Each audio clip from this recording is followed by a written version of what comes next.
Hello, folks. This is Ross Fleming of Fleming Recordings, Nelson, speaking to you from the home of Mr. and Mrs. Charles Huscroft of Lister. You would call it Lister, wouldn't you? Mm-hmm. And Mr. and Mrs. Huscroft are quite old-timers of this district, and their brother, Mr. Huscroft's brother, John Huscroft, is also an old-timer, and they came together as a family to this district in the quite early days. So we'll have that come out in the story. What is your full name, Mr. Huscroft? Charles Leroy Huscroft. Charles Leroy Huscroft. And where were you born? In Provo City, Utah. I see. And what year? 1882. 1882. Well, you got me beat by 3 years. And when did you come to Canada? We came in 1891, the fall of 1891. 1891. And you came direct to this part, did you? We came direct to what was known then as Porthill. Oh, Porthill. Oh, yes. And how did you travel to Porthill? We traveled by wagon to Bonners Ferry, Idaho. And then from there we came by raft to the boundary line, Porthill. Oh, yes, I see. You came by, would that be covered wagon then? Yeah, covered wagon. And how many were there of you in the party? Golly, I wouldn't. There would be. There were your parents. Your parents were with you, brought you. Yeah, my parents, and there was. I don't know how many brothers and sisters. There was two brothers and myself, mm-hmm. and 4 sisters, I guess. Oh yes. Uh-huh. And mother and father. Yes, I see. And were any of your those married at the time, or were you all children? We were all children at the time, all single. Oh, I see. None of them were married. None of them were married. One or two of the married ones came later. Yeah. Oh, I see. Some married ones came later. Yeah. Well, now we have with us also Mrs. Huscroft, and she's going to help me by doing little prompting and remembering things herself. That was now, Mrs. Huscroft. Where were you married? You were. Where was I married? Yes. In Creston. In Creston, I see. In 1915. 1915. Yeah. I see. And what is your name before you were married? Penelope Waddy. Waddy, I Mm-hmm. see. Uh-huh. Well, that is fine. And your folks had come fairly early, too, had they? No, I was born in Ireland, and... Good for you. Yes. Well, my father was born in Ireland, too. Is that right? Yeah. Yes. Well, I came to this part of the country in 1913. 1913, I yes. see. Well, that's quite good. Now, well, that puts you back quite a little piece. And now, what has been your occupation, Charles? Farming. Most of the time. I see.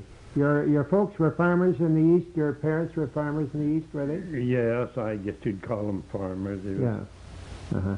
And well, now, what kind of farming has it been? Well, I guess you'd call it mixed farming, mm-hmm. Hay and cattle mostly. Yes, I see. By the way, Mr. Guy Constable wants me to extend his compliments to you. I met him in Creston as I was coming through, and I had an interview with him, and he was almost set to come out here and see you himself. Well, it's too bad he didn't. Guy, he's a very good friend of mine. I think a lot of him. Well, that's fine. And, well, he thinks a lot of you. And he was telling me about an interview he had with you and your brother, and who's that other fellow? Charlie Sutcliffe. Charlie Sutcliffe, yes. Yeah. And somehow or another, that interview, the tape for that interview, has sort of fallen by the wayside somewhere. But I'm going to try and revive it and find out what happened to it, and possibly get a copy of it. He's quite concerned about that. Well, now, what have you had any particular hobbies other than your work of farming? That's a hobby in itself, pretty well. Hunting. Well, hunting, yeah. Hunting and fishing. I took yes, hunting and fishing. I took quite a liking to hunting. I see. I've been on several big game hunts up in the East Kootenays. I see. Some successful and some not. Oh, I I've had see. a very good time hunting. You've enjoyed that. Yeah. And the fishing, was the fishing fairly good? Yeah, when we first come into the country, it was very good here. That's Right so. in this little creek of ours here, why you could catch all the fish we wanted Is at that that so? time. A nice size too, but Yeah. it's quite different now. Yes, the dams and the development has seemed to destroy those possibilities. Yes, when I was a young fellow, went up to Goat River there, was taking in some old prospectors, and I'd stay up there overnight. It would take me about a day to go from here to this point up Goat River where they were camped, and then I'd stay overnight and come back the next day. Well, those old prospectors had, one in particular, put on 3 hooks in my line, 3 or 4, I forget. Yeah. Now he'd say, you just throw that out in the water and leave it till I tell you to pull. And when he told me to pull, I'd have a fish on every hook. That's all. Leaving it that length of time till they'd all get on. I could catch a fish on each hook. Is that so? That was in the early times. Yes. Well, unfortunately, they're not. The fish is not so Numerous now. That time's past, gone forever. Absolutely. Well, now, could you tell me something about the conditions of the country at that when you first came in? What roads were there? Well, there was no roads. There was practically no roads at all. When we come in, it was just trails. Oh, yes. From this side of Bonners Ferry, why there were no roads. And the only means of transportation was by water. See, they'd go up and down the Kootenay River. And there was a boat, I think it was called the Nelson or the Caslow, I'm not sure which, would make a trip from Nelson to Bonners Ferry. I think it was twice a week. Yes, I believe it was an American boat, the Caslow or International, one of those early boats that used to do that. Yeah, well, I've just forgotten what boat.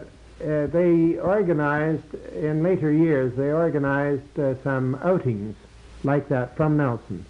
And I was on one of them, I know, but we had to, we weren't able to pass Porthill at that time.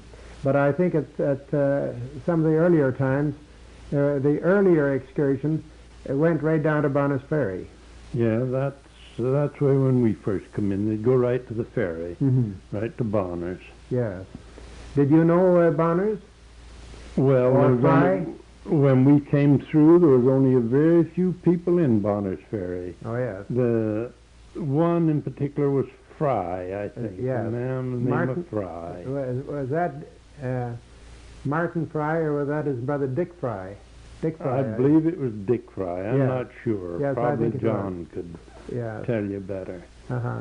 And he had a store there, I believe, and run a little ferry or something across the river. Yes, Dan Drumheller, in one of his stories, he mentions they were on their way to the strike at Wild Horse and so on, and some of them thought there was a business for them down there, and they Bonner stayed there, and I think it was Bonner that stayed there, and or was he the first owner of the ferry, or was Fry? Well, I'm not sure. I believe it was Fry. Yes, I think it was too. But I'm not certain That's about what made me stop. And Bonner, I think, bought out Fry and conducted that business, and it was called Bonners Ferry. Ferry. Yes. Well, that is. But there were some roads. Well, now, where did the Walla Walla Trail come in on this? Did that come past Bonners Ferry? Well, I believe it did, but I'm not sure. Probably John could give you more information on that than I could. I just forget. Yes, I see. And, well, you were such a young fellow, 4 years younger than your brother. Well, that would make quite a difference that time. That was made quite a little difference. Well, do you... how about the Reicherts? Was there an old... Well, that would be the old road. Of course, Porthill is across the line from Reichert. From Reichert, yes. And, well, now, what about this... there was a road up to the Beaver Meadows, did you say? Yeah, there was a trail. Oh, yes. There was just a trail, and the road... We made it ourselves from Reichert, from the river right up to here, and then from here on up to the Beaver Dam. There was no road. It was just a trail. You couldn't get through the wagon. Oh yes. But the only road that was made from there, why we made it right to here, from Reichert to here, from Porthill. I see. So that we could get through after the '94 floods. Yes. And. Did you make was the road made right into Creston at that time? Oh, there was no Creston at that time. Nothing Creston there. No. You see, now that was... When we come in, there was nothing at Creston at all. What year did you come in again? 1891. Oh, yes, 1891, yes. Oh, yes, the Crow's Nest Railway was not built until 1898. Yeah, that's right. Yeah, and so that there would be, as you say, there wouldn't be very much around Creston. Well, there was nothing there. Yes. And well, now, Mrs. Huscroft, can you remind us of anything that was interesting development in the early days? Well, talking about trails, didn't you say the old Dewdney Trail is somewhere went through this way? Yes, it went through here. See, our road was built on that old, I don't know, I guess it would be the Dewdney Trail. Went into Fort Steele. Yes, it was built in 64, 65. Yeah, 64, 65. Well, it came up through, we practically followed that with our wagon road. See, we just widened out the trail and made it into a rough wagon road so we could get through. Yes. Yes, it went right... yeah, and then it continued right on up into Fort Steele. That's right. And did you raise cattle at that time? Yeah, we brought in a few cattle, and we brought horses. I think we brought about 50 or 60 head of horses with us. I see. And I just forget how many head of cattle. Yes. Well, what did you have a market for these horses and cattle? I believe our horses was all sold to this mining strike in the Slocan. Oh, yeah. I think we sold practically all our horses. I forget how many years later after we got in here. But they went in there as called rawhide horses, you know, pulling out the ore with these rawhides. Yes. All wild, unbroke horses. Is that so? Went down into that country for what they call rawhide horses. Yes, that was in the wintertime. They would pull the ore down.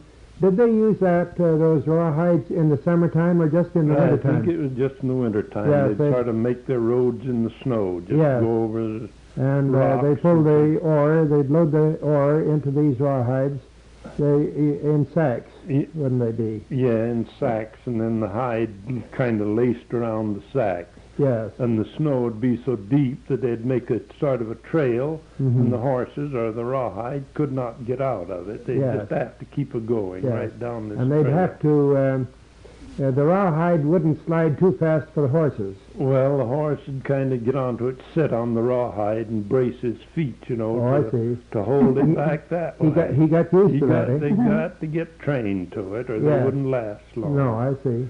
They'd get so trained that they'd just let all 4 feet slide ahead of them and Is that sit so? on this rawhide. Well, I never heard of that before. Well, that's But why I they can- came down these trails. Is that so? Well, those were certainly trained horses. Yeah. Yeah. And it's surprising how soon they'd get onto it. Is that so? And they'd get in with a few broken horses and then put them in the circle or in behind them. Why, Oh, yes. they couldn't get by them, so Yeah. that's the way they broke them in. Mm-hmm. Well, he hasn't mentioned Indians at all. No, that's right. Now, what do you know about Indians? Well, I couldn't say a good word for only one Indian. I think he was called Colwell Joe. He could speak very good English, and he had a boy about my age that could speak English too, and they were practically the only 2 Indians that we could talk to. Oh, yes. And they would they used to come to our place very often. But the others, why, they were stealing thieves. They'd steal our cattle, our horses, Is and that so? then we'd have to pay them so much to Fine. find them again, to recover them. Oh, yeah, I see. And this old Colwell Joe, we'd always report it to him that we'd lost cattle or horses, and he, as a rule, would get them back for us, but Is it that would so? cost us maybe 50 cents or $1. I And see. the Indians, the first year we come in, they just wanted to deal in silver. They didn't know what greenbacks were. Oh, It yeah, was, I see. They wouldn't take a dollar bill. They wanted it in silver, Oh, I see. Even if you only give him 50 cents or half the amount, he'd Yeah. take it in silver, but he wouldn't take the They didn't the like bills. I see. No. There is something more tangible about the silver. Yeah, well, I guess he's afraid the other wasn't. It was Yes, he wasn't wise enough to know the value of the it. value of it, No. and to know the kind of paper they used and everything like that. And silver, he could understand You that. could understand that, but a few years later, why, they got wise to it. What tribe would these Indians belong to? Well, they just called them the Kootenays then. The I Kootenays. don't know what tribe they really belonged to. They were classified as the Kootenay Indians. I see. And well, that's. Would you remember anything, Mrs. Huscroft, about any of these Indians? No, when I came, you see, in 1913, the country was much more civilized. Yes. There were even 5 cars in the valley, Oh, 5 that's of the, first. Ford The new car. Yes, Oh, yes. so that was quite different. Yes. Well, that is. Well, it was pretty nice to have a couple of men like that you could trust to do your business with. Yeah, they'd interpret for us. See, they could speak pretty good English, and the balance of the Indians, why, they couldn't. They couldn't speak English at all. Well. Well, that's quite good. And well, now, is there anything else? You're doing very well, Miss Huscroft, in remembering some of these early points. How about school? See, he was school age when he came in. Oh, yeah. No schools. I had his mother that give us our lessons. See, she taught us. We never went to school until, I forget what year it was. We went to Porthill. They had a teacher there. That must have been in about 5 or 6 years later? yes, it'd be maybe 95 or 96, somewhere along there.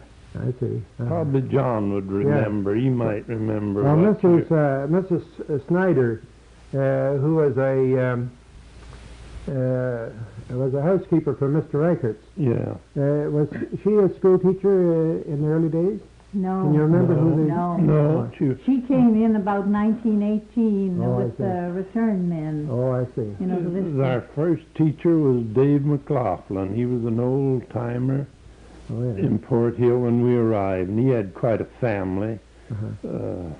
4 or 5 girls and 1 boy called Johnny.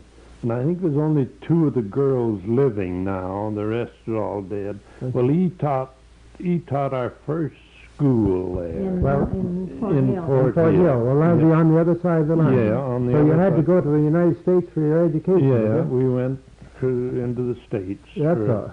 for all our schooling. Mm-hmm. All that John and I got, well, we got it through the States. Yes, I see. And this Port Hill and Reichert's, where it was about the only entry into the upper country, wasn't it, at that... Yeah, I only guess it customs was the entry? only one. Yes, The only one. because I know that it came out in the story of a presentation to Captain George Hayward that Mr. Reichert's was, while he was gold commissioner and everything else, I believe, putting all the offices that was necessary to have in the early days, besides the customs man, and he was quite a man of authority in those days. Yeah, he was. Yeah, he was gold commissioner and customs officer. And he's very lenient with us too. He's very good. He used to be quite a one to drink booze, but I see. outside of that, if you found him sober, why, he was very, very good. Yeah, I see. But evidently he was quite a big shot in those days. Yeah, he was. Mm-hmm. Well, that's very interesting. Yeah, that's all right. Well, now, Mr. and Mrs. Charles, what now? Huscroft. I have thoroughly enjoyed this interview with you and getting some of this early history, and I especially appreciate the fact that you have allowed me to come into your home and become acquainted with you. It certainly has been a great pleasure. And I want to thank you very much, and I will treasure this acquaintance for a long time. Well, we were very pleased to have you, and we thank you for coming in. And it's been a very enjoyable afternoon to me. Well, that's fine. Thanks very much.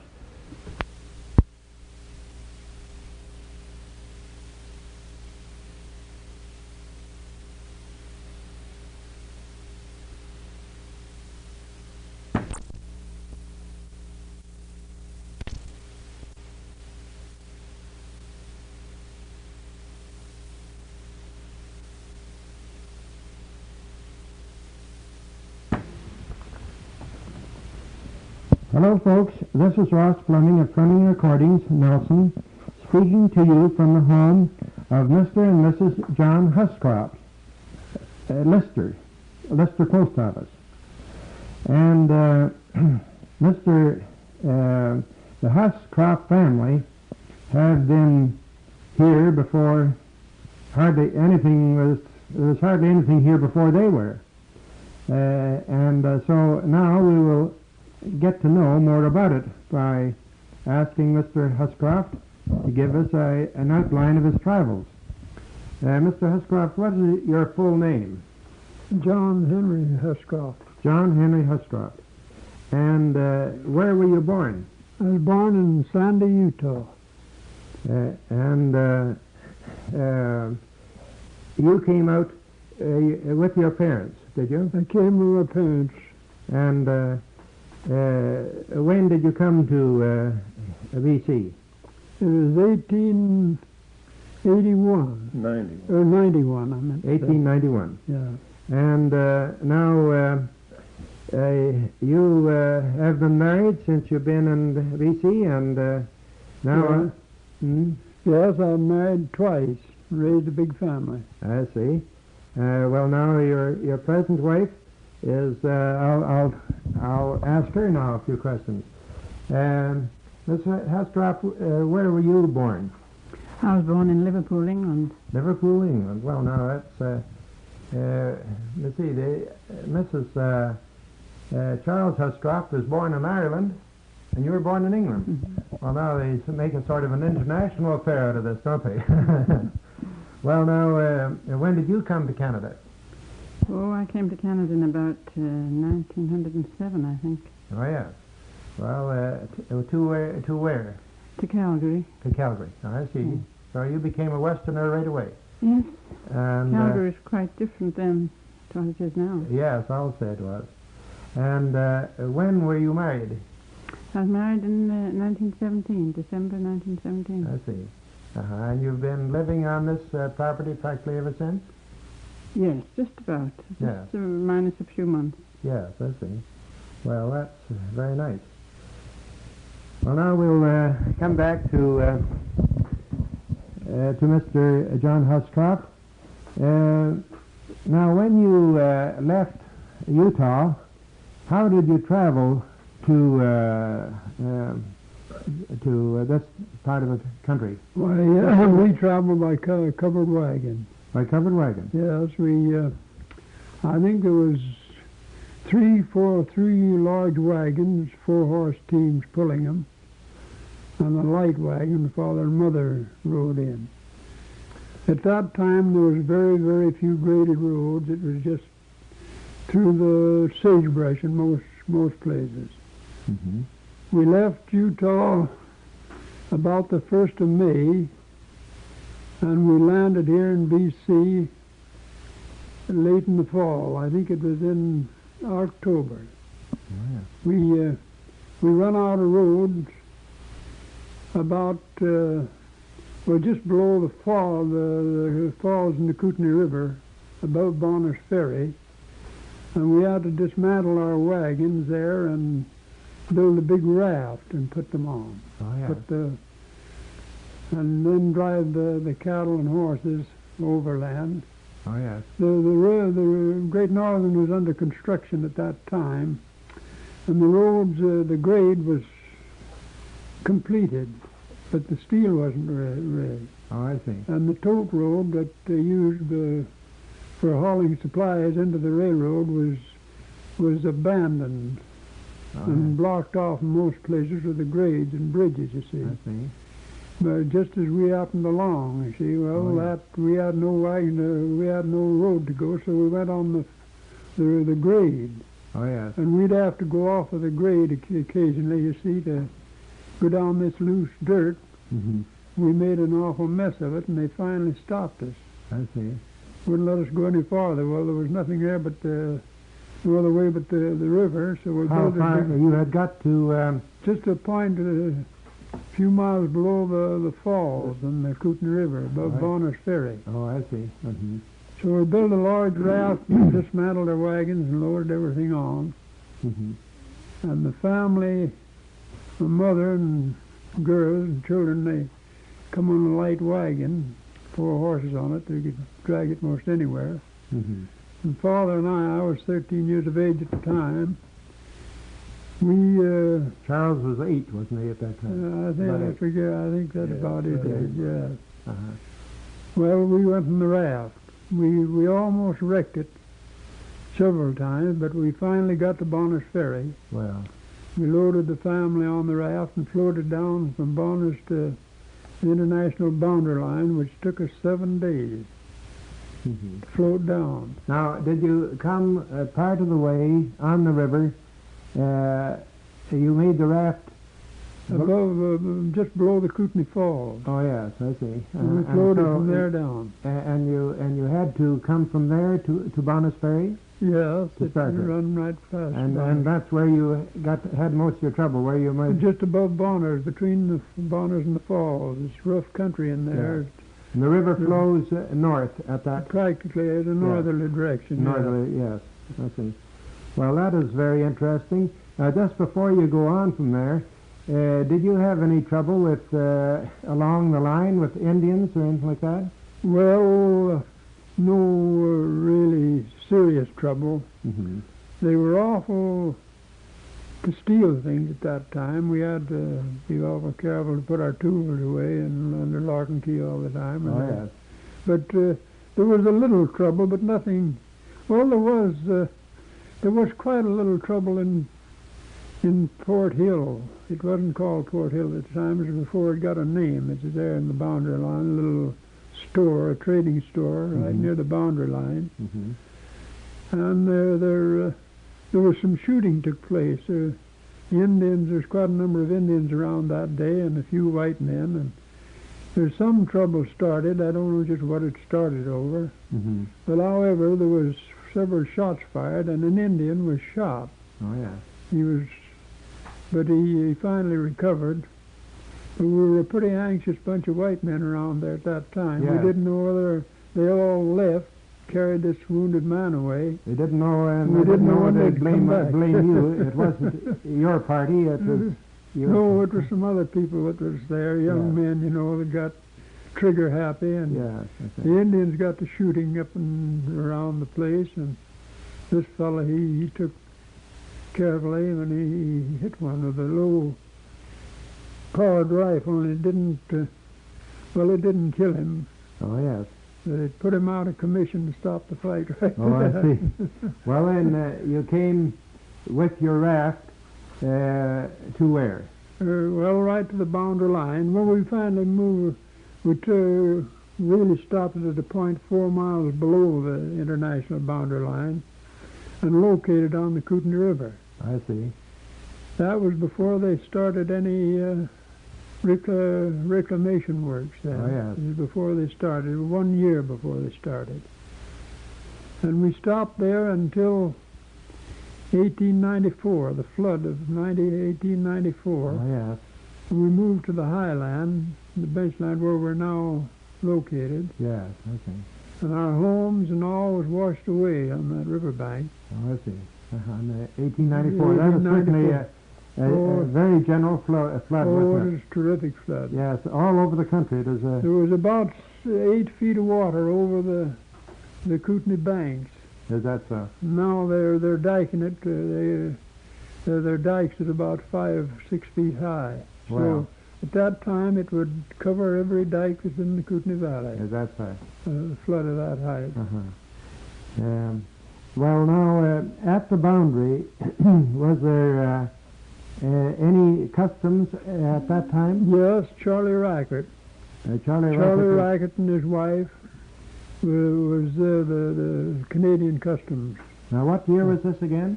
in 1891. 1891. I see.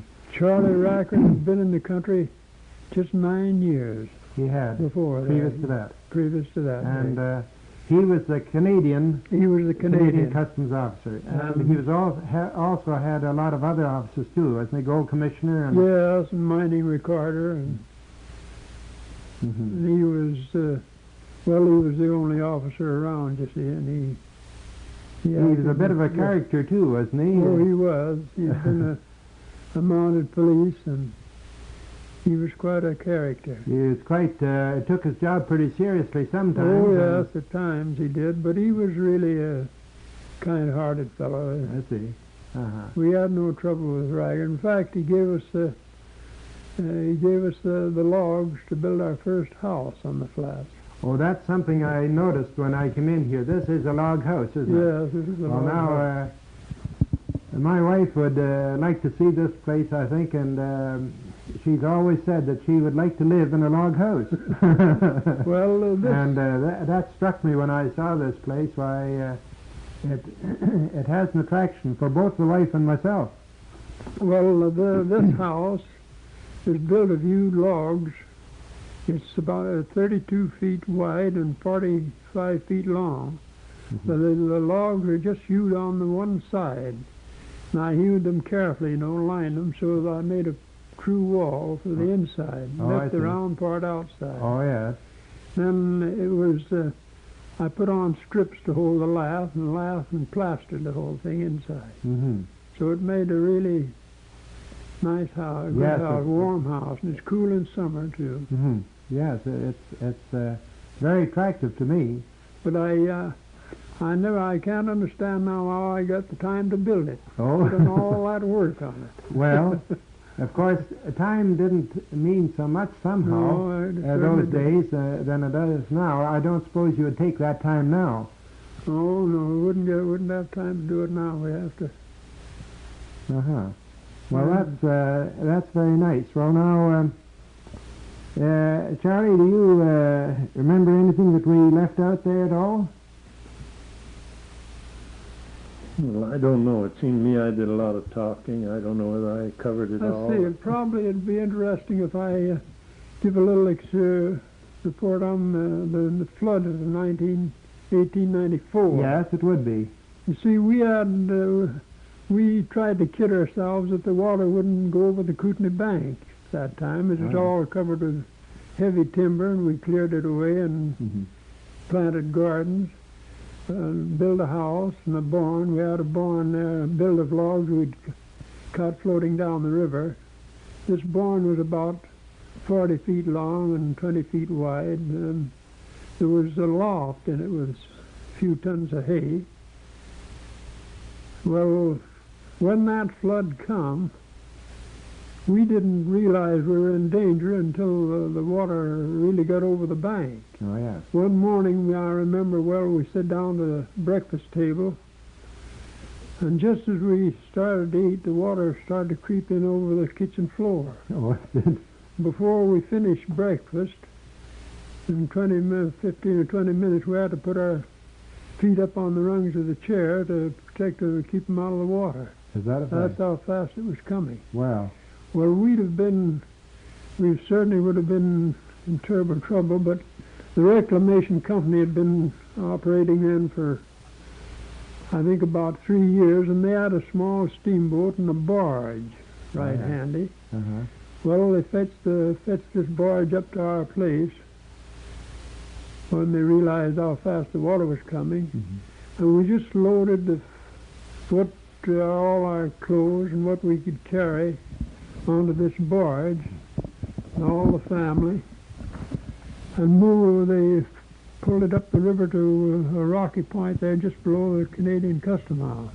Oh, yes. And we unloaded it there. There was our dismantled wagons and all was unloaded right in that place. And we had to then build a road from that point up to where we now live, 2 miles back into the woods. Oh, yes. So Had you bought this property before you came? we homesteaded it. Oh, you homesteaded Yes, it? before the flood. And you would have registered that with Mr. Reichert's, would you? No, I think we registered it in Nelson. Oh, I see. In Nelson. All mining claims were recorded with Mr. Reichert, but Yeah. this was a preemption, and we went to Nelson. I don't know, probably have the authority to register it, but I'm quite sure we went to Nelson. Now, what was your conception of the cause of the flood? Well, it was there was an extremely deep snow, and then the weather had most to do with it. It was a cold backward spring until along about the 1st of May. Then it turned suddenly hot and remained hot for several weeks. A rainstorm. That was a runoff. It just come all at once, and Yes, I had terrible times in the Okanagan and all Caswell over and BC. everywhere. It was Yeah. about the same. And the Arrow Lakes, Yeah, it was all over BC. terrific flood. Yes, it was. Well, now, so that when you came here, you weren't living in the lap of luxury yet, were you? Oh no, it was the first winter we came here. After we came here, we got our mail twice during the winter, and we had to go all the way to Bonners Ferry with saddle horses to get it. That was a distance of about 35 miles. Oh, yes. We just got them. There was only we were the father. Our family was the very first family to move into Kootenays Valley north of the boundary line. Is that so? The very first family. There was a few bachelors, 2 or 3 bachelors here before us, but father was the first family. Yes, well, possibly at some time or another your settlers possibly got a little lazy on the job, and did they hire an Indian to go and get the mail for them? Well, Charles was telling me about a few instances where they got an Indian to go. yes, I guess there was a trader, and Mr. Rackard, I guess that's the way he'd get his mail, you see. Yes. Hire an Indian to carry it.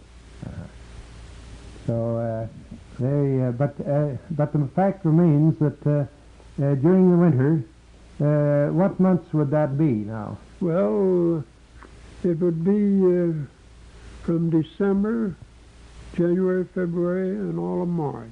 Yes, that's About that yeah. time. Practically from November to April. Yeah. From the end of and during that time, you would only get your mail. We just got twice. it twice during the winter. That's a little different than in the city now, isn't it? When you don't even have to go to the post office for it, they bring it to you. There was two young bachelors, not very far from where we lived the first winter, and they used to come over almost every evening. And Father used to read Shakespeare. We had a set of Shakespeare's for it. That was our main reading during the first winter. Is that so? I heard more of Shakespeare that winter than I have in all the rest. I heard a discussion on the radio not long ago that if you were marooned on an island, what literature would you have? And that Shakespeare and the Bible were two of the books that were that were mentioned. I don't know how many of those volumes, if any, you got through that winter, but it was a number of them. Yes, I see. Well, you had to more or less make your own amusement in those days. What did you do for amusement in those days? Well, we sang a great deal. Mm-hmm. We'd sing most every night. I see. And I remember when we were traveling, most every night after supper, we'd sit around the campfire and sing. Well, Well, there was lots of other people going through Montana and Wyoming and those states. There was lots of men freighting, oxen and horses. Mm-hmm. And they'd generally camp in one place, a suitable place with water. And some nights, there'd probably be a dozen wagons in this one camping site. Mm-hmm. I see. And those fellows, when the family would start to sing, they'd all come over, sit around the campfire, join in the singing. Was yours a musical family? Well, yeah, somewhat. Father didn't have much of a voice. My mother had a nice voice. Oh, yes. I see. And there was my brother-in-law sang well, John Ayersmith. And he played the accordion. He played the accordion. Yeah. There was another young fellow with us that played the banjo, so we had music. Well, I don't think I've said on this tape that Mr. Charles Huscroft is sitting in with us on this at this recording, and so I'm liable to refer to him every once in a while.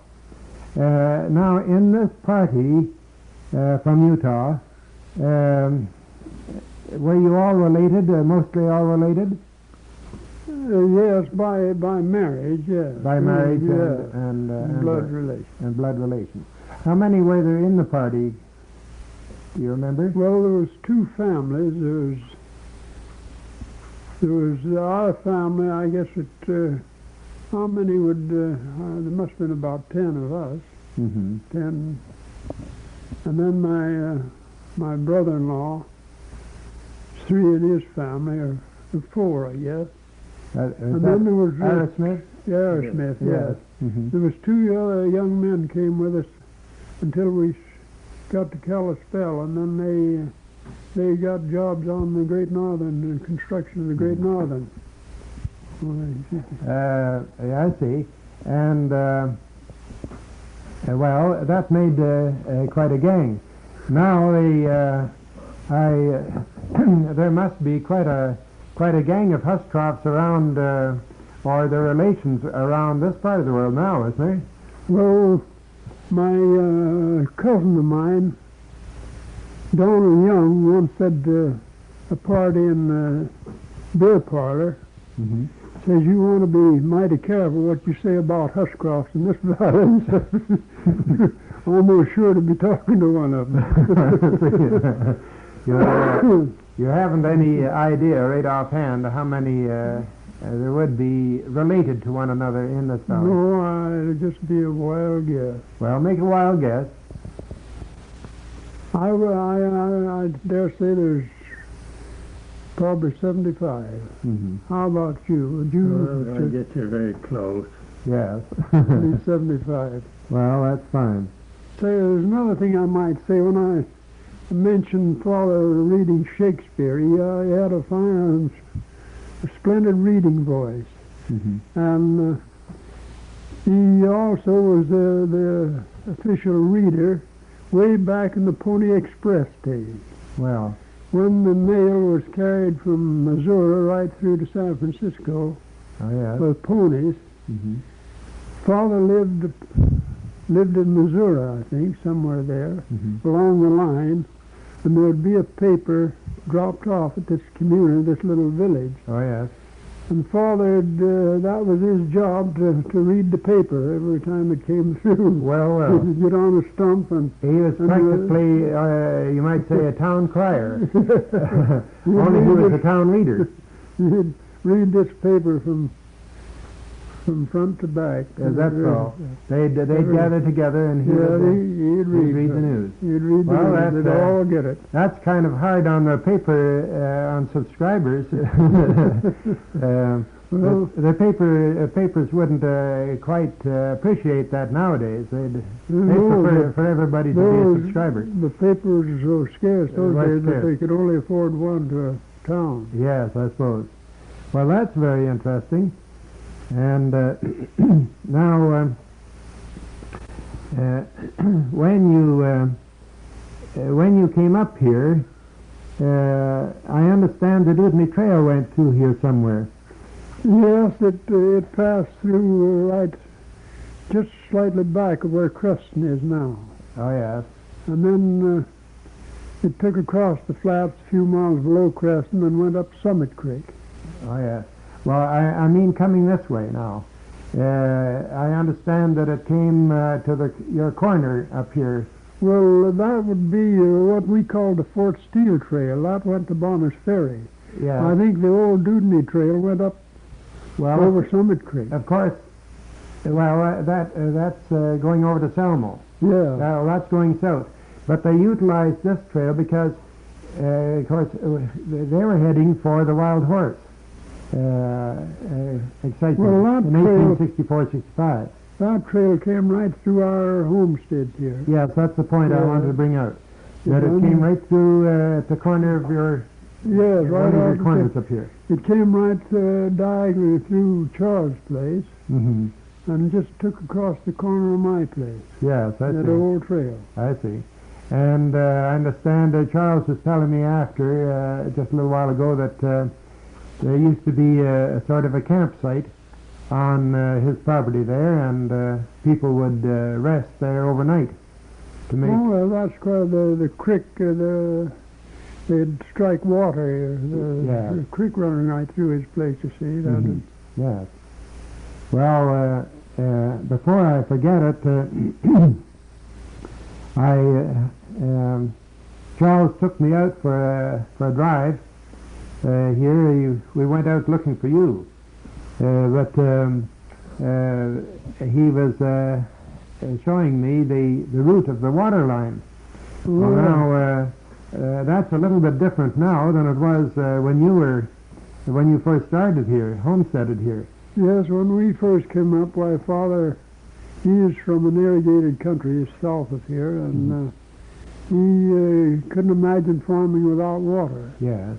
So we put in about 2 miles of open ditch. you see. Oh, yes. And we've used it ever since. Yes, I see. We But use just it about ever- how many years ago have you put in this water system that you have now? Well, we put that in last spring. Yes, I see. You see, we use the ditch water for domestic use and irrigation, Uh-huh.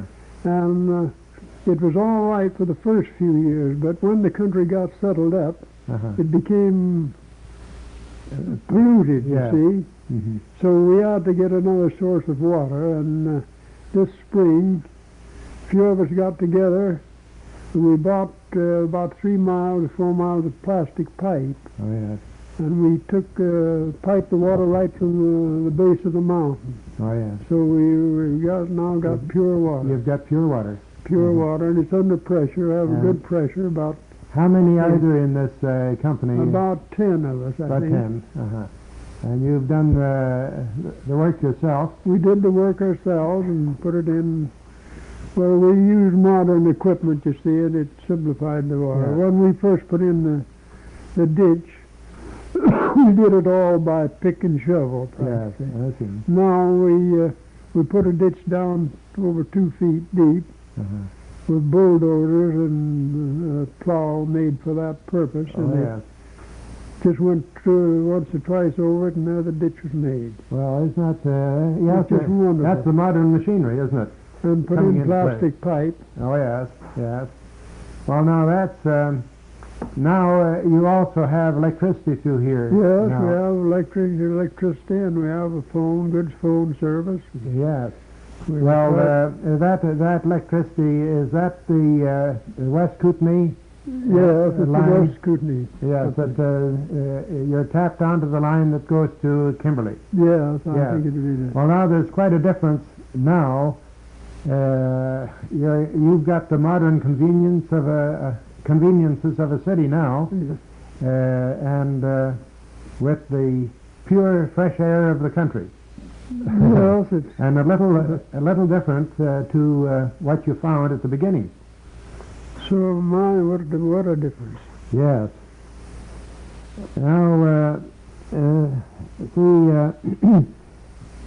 in the early days, in some parts, they had particularly an invasion from people. I think California was the worst contributor. Miners, really bad characters, used to come up here and prey on the miners and make trouble. Thought they could do as they liked.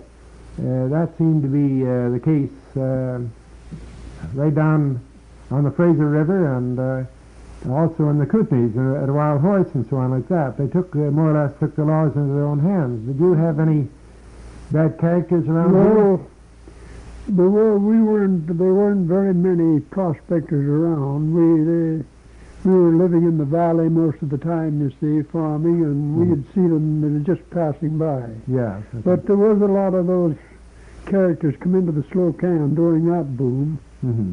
but they didn't get very far. Mm-hmm. There was, I remember several cases of claim jumping. Yes. Those fellows would use any petty excuse for jumping a claim. For Mhm. instance, there was a man staked a claim way up about the timberline or above timberline, and he used, there was no timber much of any size, so he used a post about 2 inches square. Mm-hmm. Well, the law requires a 4-inch post, I think, Mm-hmm. so he jumped this claim. Oh, yes. Well, the judge gave him such a bawling out, that was in Caslow, Yes. told him that if he ever tried anything like that again, why, he'd deport him. Yes, that's it. Uh-huh. Cancel his license. Just a little bit smart. Yeah, they didn't get very far. So a few cases like that, and that would discourage those fellows. Those would-be claim jumpers. Yes. Well, that's now. Did of course were you pretty well on the route was there very much travel on the sea? Of course, that'd be earlier on the Dewdney Trail. There wasn't much travel. No, there wasn't very 91. much travel that way. The most travel was by mining men was, I forget now, it was just about the turn of the century. There's, when there's prospectors come in from across the line and go up, use a part of the Dewdney between Creston and Cranbrook. Oh, yes. Of course, there was neither Creston nor Cranbrook there at that time. Were you acquainted with Captain Frank Armstrong? He was on the North Star on the Kootenay River. Yeah, I remember Armstrong, Captain Armstrong. Yes, his family lived in Nelson in after years. He was on the Our Lakes after he was on this river. Oh, on this river. He was one of the very first captains. Yes. Armstrong, and Seymour was another captain. Seymour or Seaman? Would it be Seaman or Seymour? Seymour. Seymour. I think it was Seymour. We had a yeah. Captain Seaman too. But Seymour, I see. That'll be another one, eh? See, for many years the steamboat ran between Nelson and Bonners Ferry Oh, yes. until they got that road in from Nelson to. You remember the Midge, the little... Oh yes, that's the very first steamboat to fly on the Kootenay River. Oh, yes. Midge. Yes, and well, the old timers in Nelson have the propeller for that, the iron propeller, brass propeller, and Guy Constable at Creston, he says he has the compass and the rudder and quite a few. Yeah, Charles, Brother Charles and I, we rented the reclamation farm. That would be in around about 1915. Guy Constable came over there one day and he got asking me about the Midge. Oh, yes. He said he was talking to people in Nelson and they couldn't find, had no idea what become of that boat, where the hull was. Oh, yes. Well, I said, man, you're within 200 feet of it right now. That's so. Well, sir, he would hardly believe me. Uh-huh. And anyway, he jumped to his feet and says, take me to it. Uh-huh. Well, it has been wrecked or sank, and just in the Kootenay, right there by the old farm building. Oh, yes. So I took him down to it. How far above the... that wouldn't be very far above the boundary line then, would it? No, that was right straight out from west of Creston. Oh, yes. Oh, I see. Out to the ferry. Oh yes. That ferry. Yes, that reclamation, yes. That ferry there. Yes, the Kootenay Flats. The Kootenay Flats. Oh, yes. Well, however, we went down there and we got I think the rudder and the wheel and there was another possession I turned over to Guy with the understanding that he would see Jimmy Anderson, who was really the owner of the property. Oh, yeah. I was renting it. Okay. There was an old diary kept by a foreman by the name of Slade in the reclamation farmhouse. Oh, yes. And that was the most interesting diary I ever read. Is that so? If you'd read that book, you would know most of all the white people in the valley at that time, and most of the Indians. I see. He had the name of my father and mother and all brothers and sisters, and is that so? It was just wonderful to read it. Is that so? So Guy was so interested in this diary that he said he wanted it. Well, I said, as far as I'm concerned, I think it was just left there in a desk in the farmhouse, you know. I said, you write to Jimmy Anderson, get permission, and it's all right with me. Yes, I see. So Guy took it, and that diary is in Ottawa now. It is, eh? In the archives. In the archives in Ottawa. Yeah. Well, that's... And I got most of, all of Guy's possessions, relics of the old Midge. riding. I took him off of the. You see now, that reclamation of Bailey Gorman scheme, see, that was in effect before you came, wasn't it? Yes, it was. They started. They were just about finishing it up then, in 91, weren't they? That is what I mean is... they were just about to start it. They started a year after we came here. I see. Started to build the dredges. Oh, yes. But what we should dwell on a few minutes is this midge, the original, the history of the midge. Yes, that's see, right. it was shipped from England here. Mm-hmm. And by Bailey Groman. By Bailey Groman. Yes. Fetched to a point, the nearest they get to the Kootenays was Sand Point, I think. Oh, yes. Yes. And from Sand Point to Bonners Ferry, they dragged it with teams and oxen and all that on rollers, skids and rollers. I see. And it was put in the Kootenay there at Bonners. Out of Bonners Ferry. It was the very first steamer on the Kootenay Valley. Yes, I understand that Bailey Groman, when he brought it over from England, he claimed it was an agricultural instrument. and so that he got it in duty free. Otherwise, he'd have had to pay duty. And so he was arguing about it, you see, and so he claimed that he was going to use it in the reclamation of this ground, you see. Sure. And I don't know whether he was going to plow the ground with it or what it was, but nevertheless, I guess they had to laugh about it and let it go through. Well, that certainly confirms some of the stories that we have had on the Midge, and it was the very first boat to come in, and it plied the Kootenay River, the Kootenay Lake, for some time.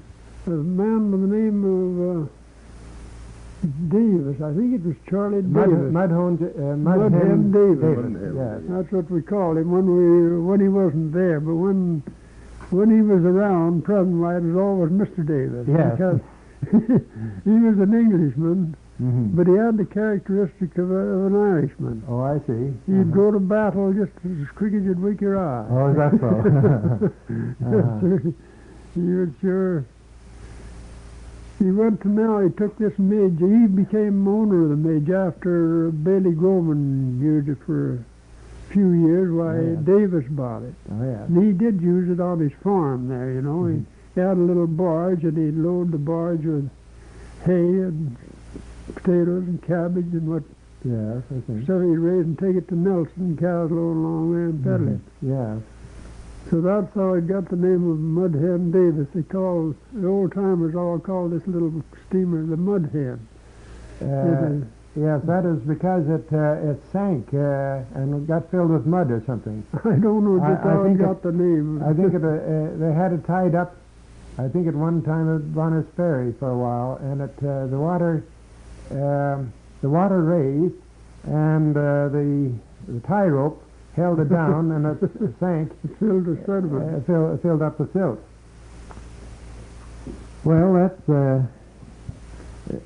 now, are there any other incidents of the early days?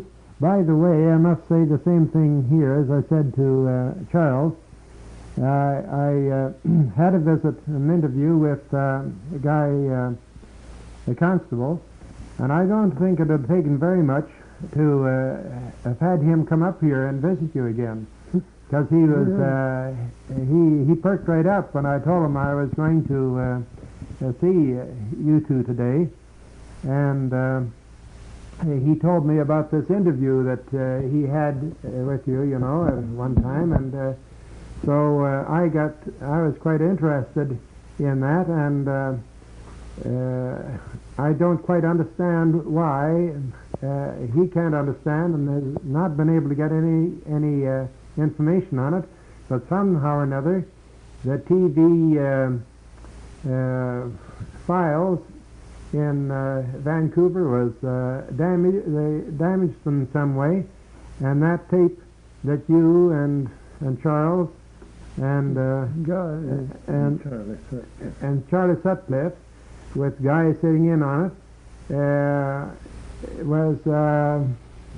he hasn't been able to get any record of it and a copy of it, and that's one thing that I want to look into if I possibly can resurrect that tape, because Guy feels very sorry about that. Yeah, they went to a lot of trouble. He went to a lot of trouble. Four of their field men came in here to make this recording, and Guy went to a lot of trouble arranging with you people to make this interview and all like that, and got a lot of information, and he thinks that it was shown once at the coast, and that's all that they ever knew about it. So that's not very... No, I'd have been pleased to have heard that again. Yes. Well, we'll have to try and resurrect it somehow, see what happened to it. Was there any other... Well, I can't really think of anything more. Charles, can you help us out here any? You were telling me a few things, but I think I've covered them pretty well. No, I don't think I can tell you anymore. I think Mr. Reichertz was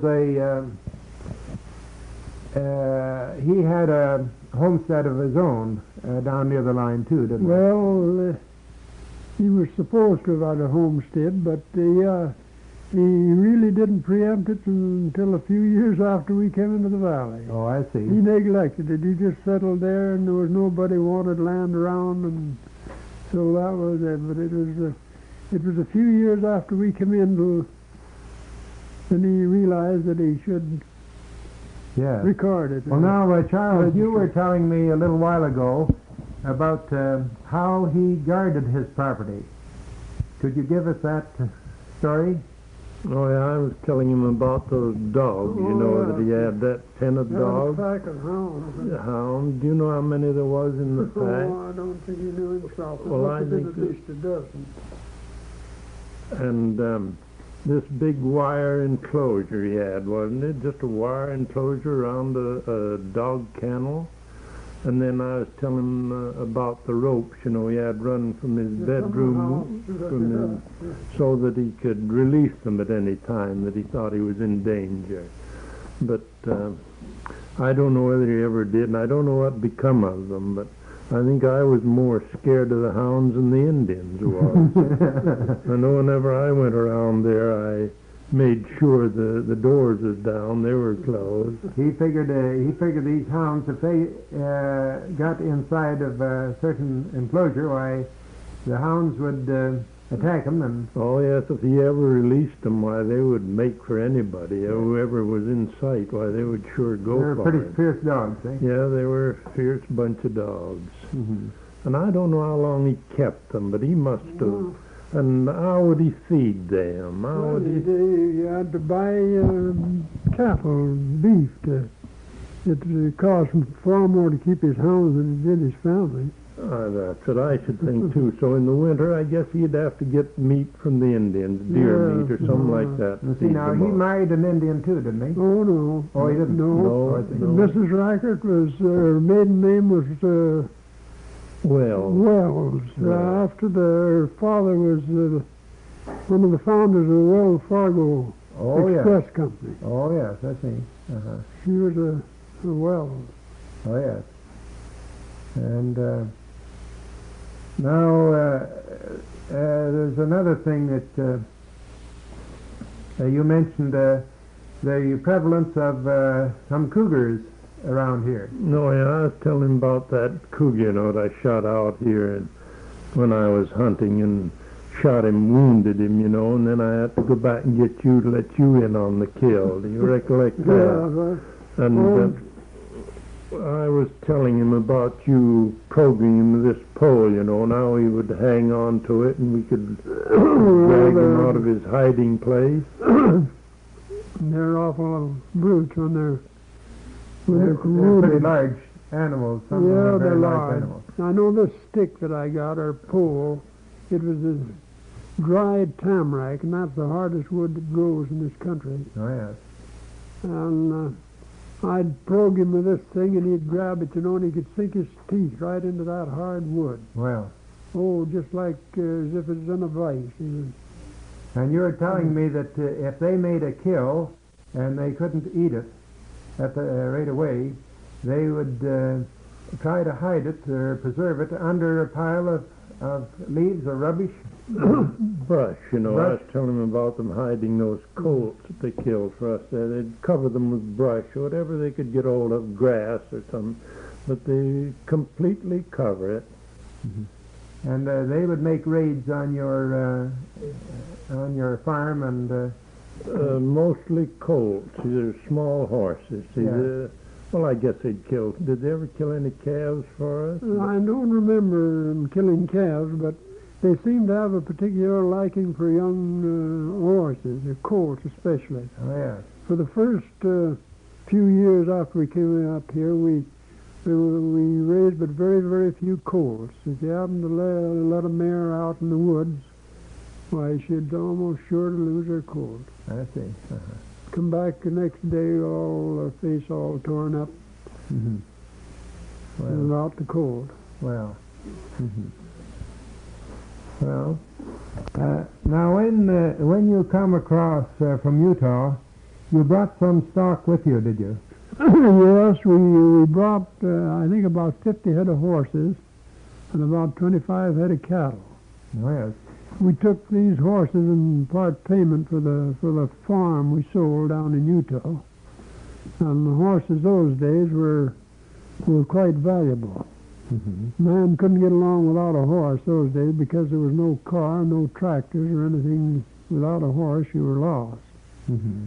So we drove those horses up, and a few years after we got here, there was a panic of 90, took place in 94 and 95 along there. Mm-hmm. And horses then become, well, they were killing them to get rid of them in the state of Montana. Mm-hmm.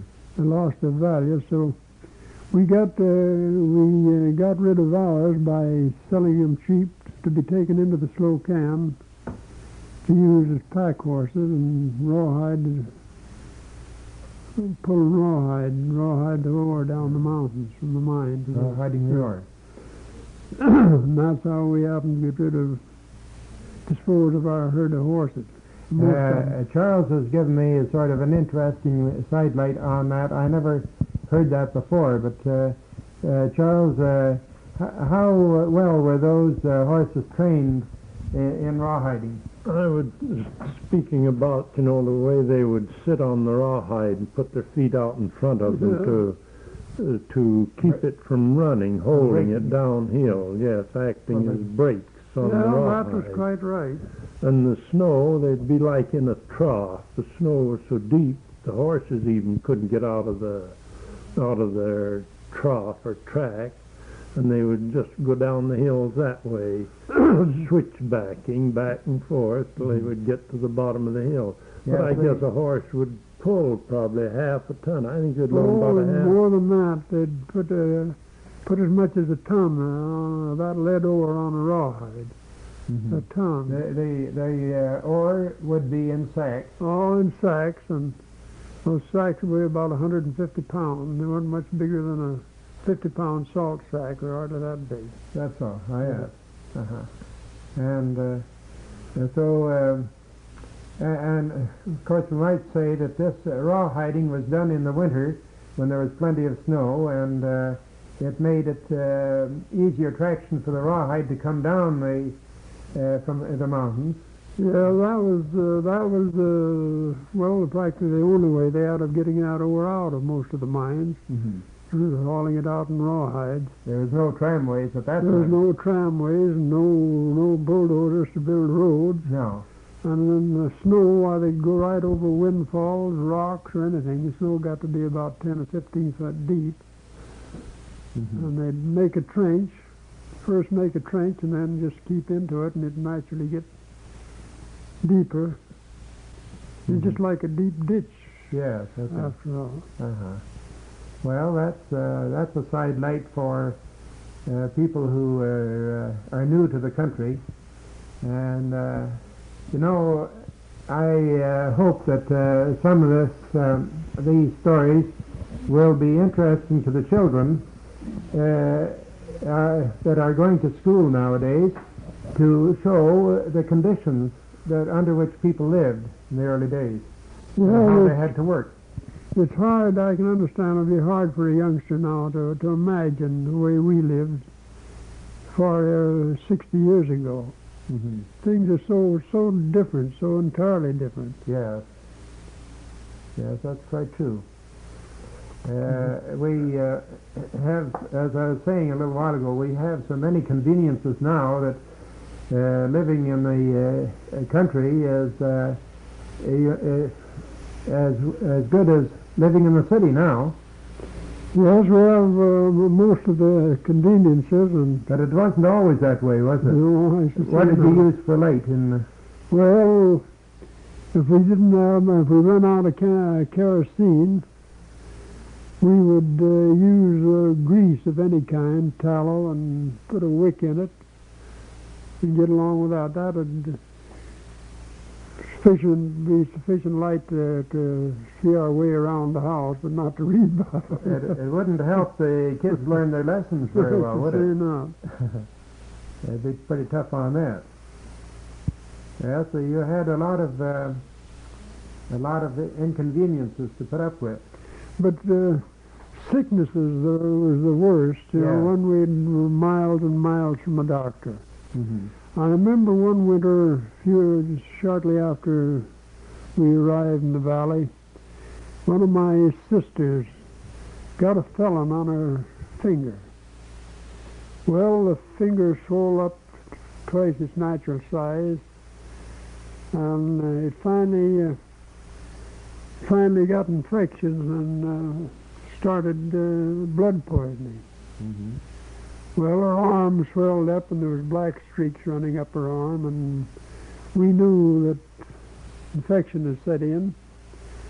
So it was a case that the nearest doctor was in Bonners Ferry at the time, and it was a case to get her there quickly as possible. Well, this happened at night, and we worked most of the night getting the sleigh ready and the 4 horses all ready to start next morning at daylight. Well, long towards morning, she went to sleep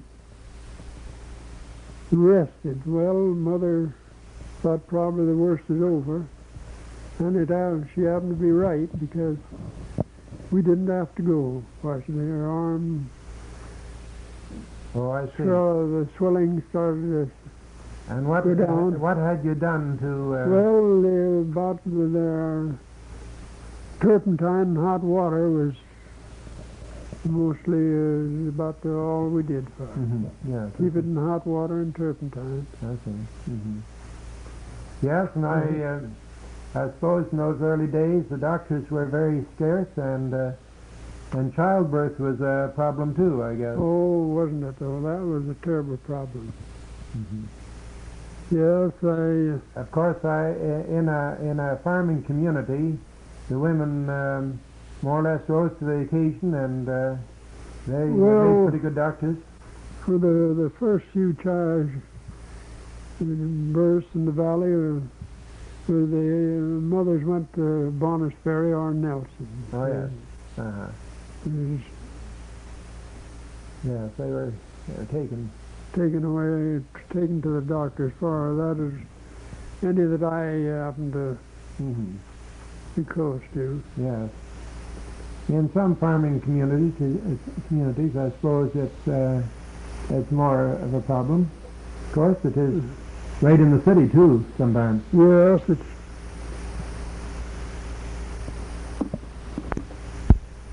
I understand that close to your place here is what is called the Beaver Meadows and Mount Hall. Could you give me some information on that? Oh, you go ahead, John. Well, there's an old-timer by the name of Hall who was here, and He had a little meadow about, let's see, it'd be about 3 miles back from the Kootenay River, east of the Kootenay River, right at the foot of a mountain. And there was a natural meadow there of about 100 acres. Well, he took his squaw up there and started a farm to raise wheat. And I guess he did raise a few crops of wheat because he built a grist mill which was intact when we came to the valley. And it was a wonderful piece of work. He'd done it all by hand, built this grist mill, and is all ready to, well, he actually ground wheat. And some people say that he also made whiskey, but there was no evidence of that I can remember of. But it was quite a complete little flour mill when we first landed here.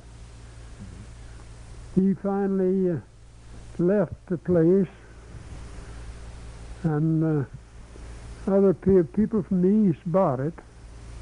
And about the first thing they did was dismantle this flour mill, which was, well, it was an awful pity because people would travel a long ways to see that mill.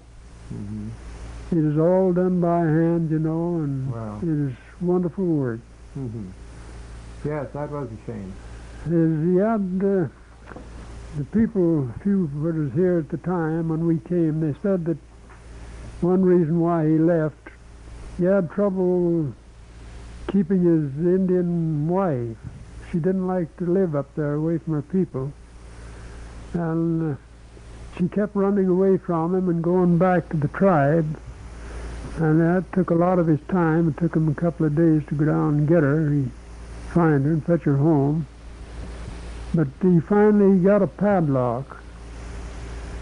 And he thought he had his troubles were over then because he put his wife in the shack and locked her in, put the padlock the door. Come in at noon and the wife was gone. Well, he was stumped for a while, but he finally found that she went up through the fireplace chimney and made her get away. So that settled it. He gave up in disgust. And at one time, Charlie, didn't they, other Indians make a raid on the place and cut a hole in the roof for him, let her out that way. That's what I understood, that he'd taken all the axes. She had no chance to cut it from the inside, but someone from the outside aided her and cut a hole in the roof and let her out. Well, she certainly had some friends, didn't she? Among the... Yeah, she had too many for him. He had to join her at the reservation. Oh, yes, I see. And did he go to live at the reservation? Well, I think he did, the best that I heard. Would you know, John? Well, he probably lived there for a while, but his old age was spent placer mining way up in the Lardo. Oh, yeah. I remember once, he was a wonderful axeman, as I've said, and he came, I found a nice cedar tree not very far from our place and along the creek bottom, and he built his camp right near this tree and fell it and split out material for a boat. Mm-hmm. He made the nicest canoe out of cedar that he'd split. Oh, that's a lap street boat? Lap street boat. It was just wonderful. Wow.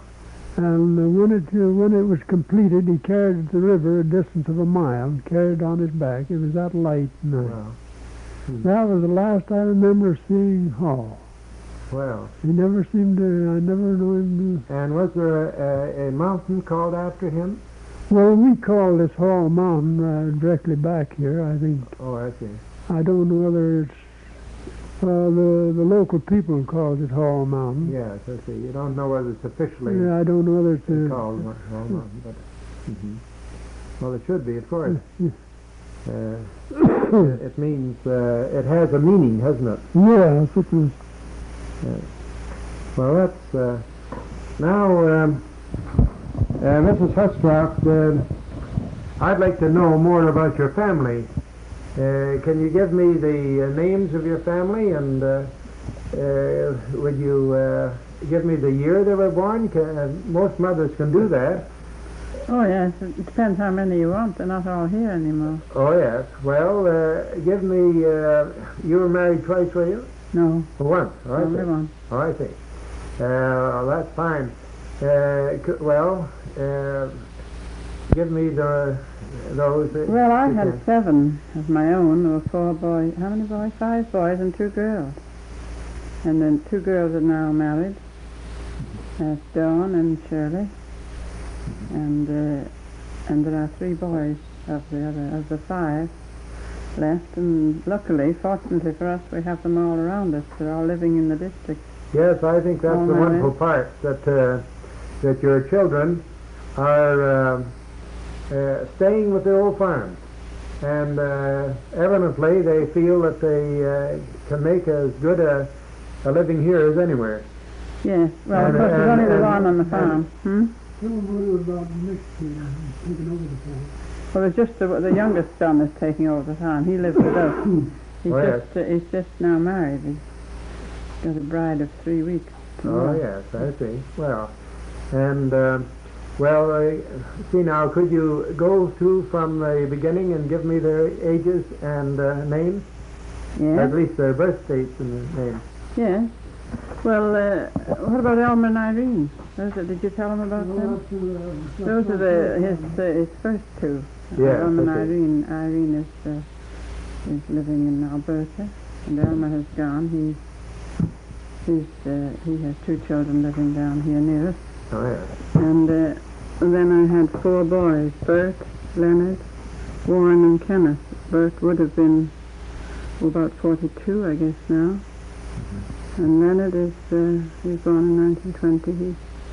He will be 40 this December. He's living in Leicester with his wife and 4 children. He went over for the war, you see. Oh, yes. And he married an English girl whom we all like very well. And he's living in Leicester. Oh, yes. And then Kenneth is the next one.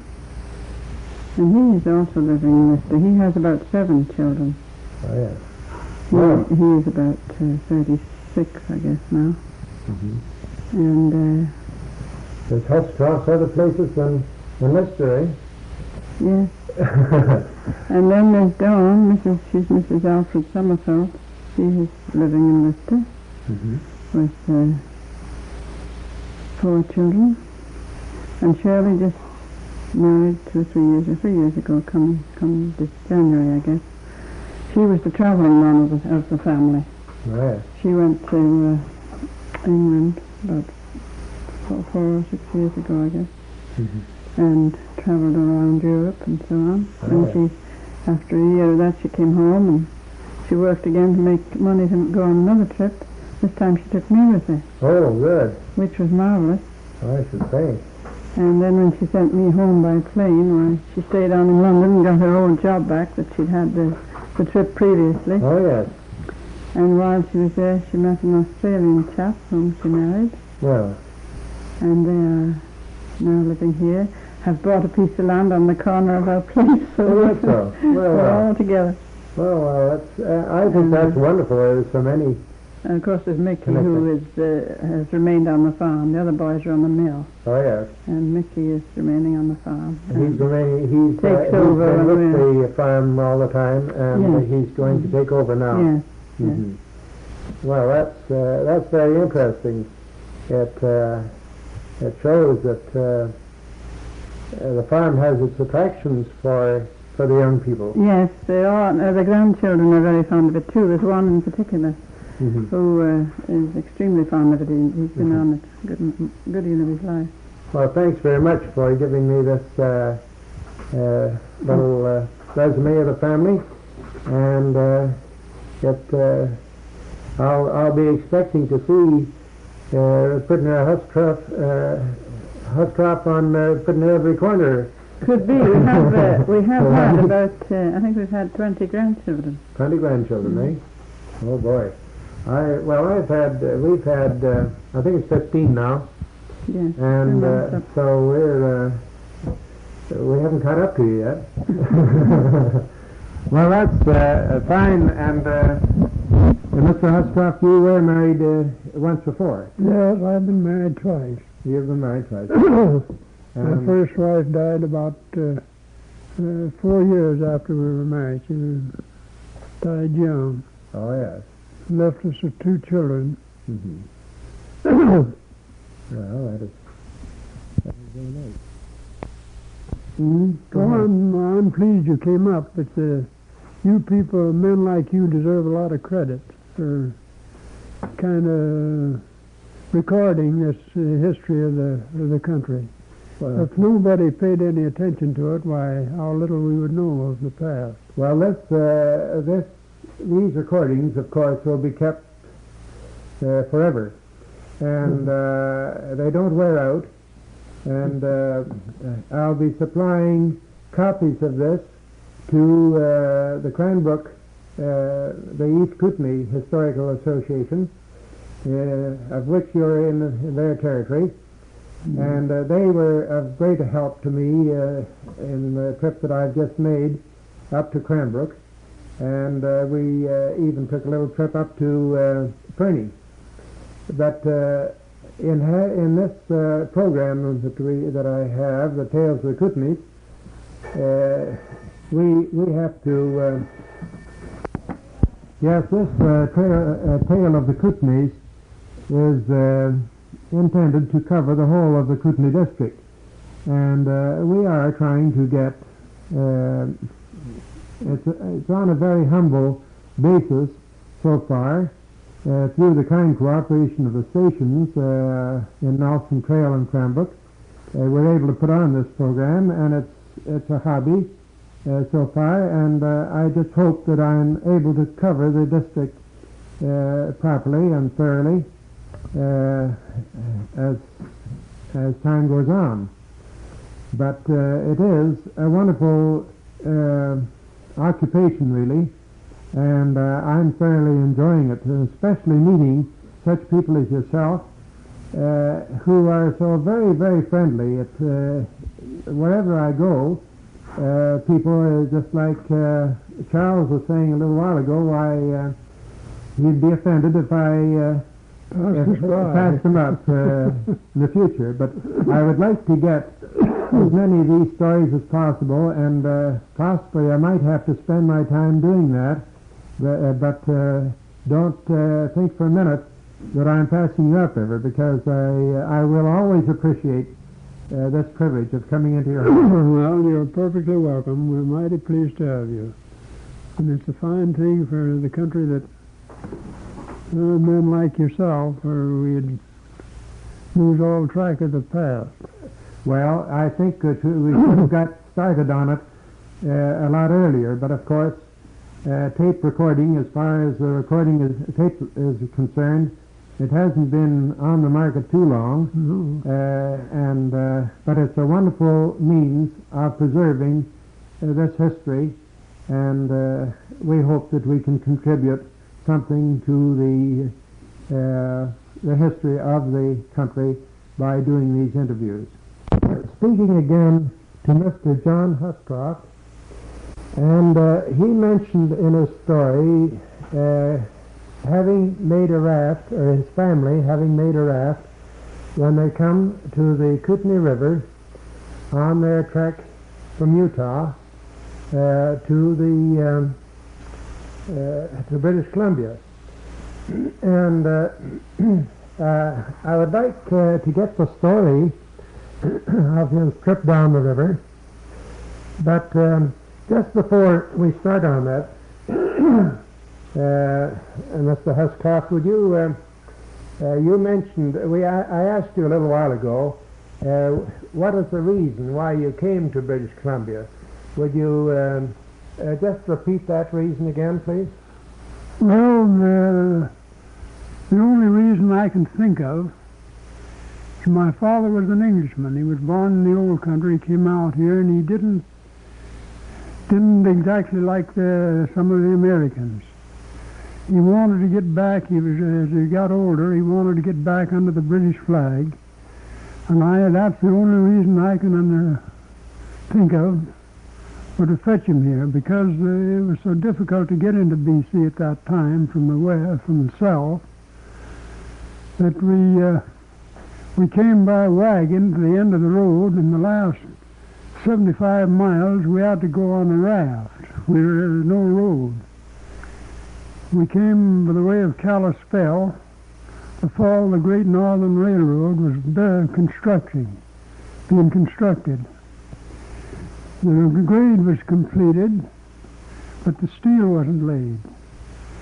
Well, when we struck the railroad, I think it's in Jennings, Montana, we bluffed our way along the railroad grade for a day or several miles. There were so many of us, and there wasn't many people guarding the road, and we went right along the railroad grade. Well, the bridges weren't in, so we'd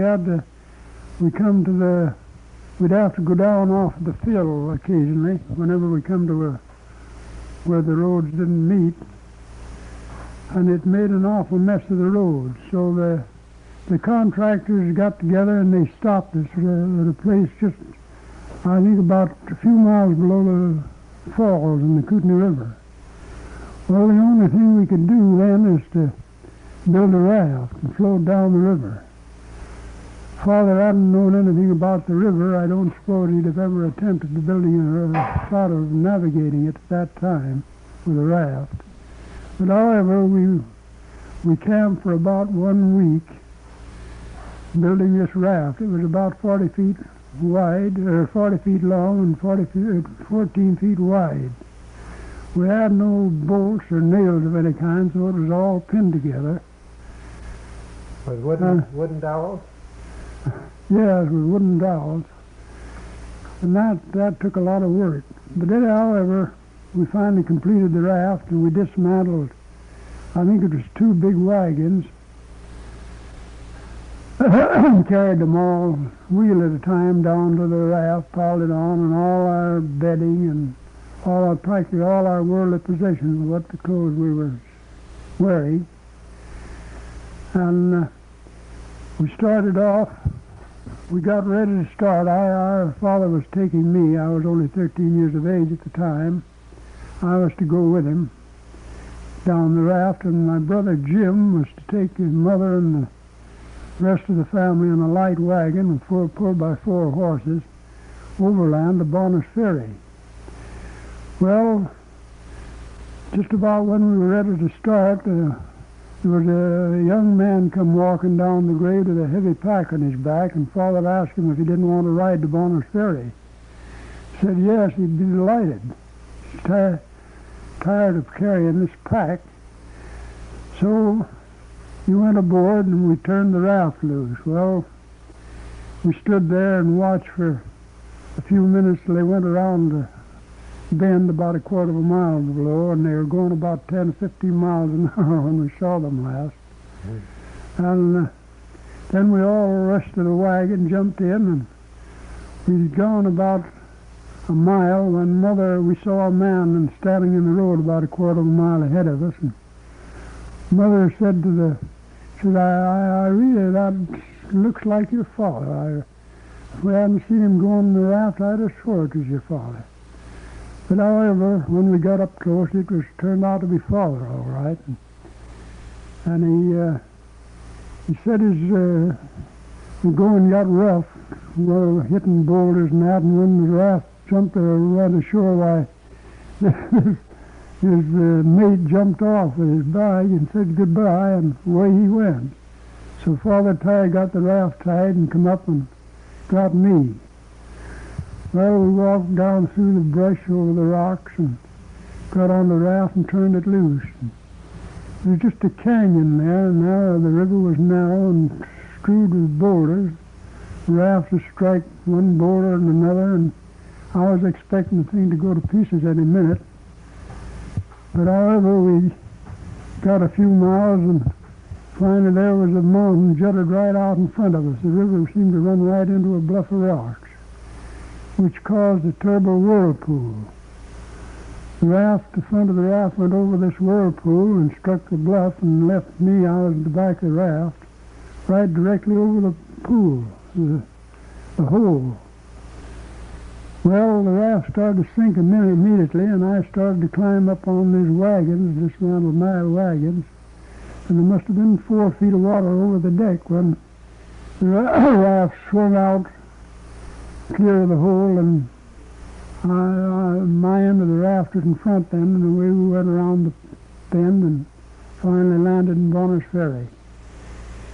We waited for a while, and finally my brother and mother and the family came along, and we all got aboard of the raft, and it took 7 days to float down the Kootenays to the boundary line. Well, we stopped all winter. Now, I guess that pretty well...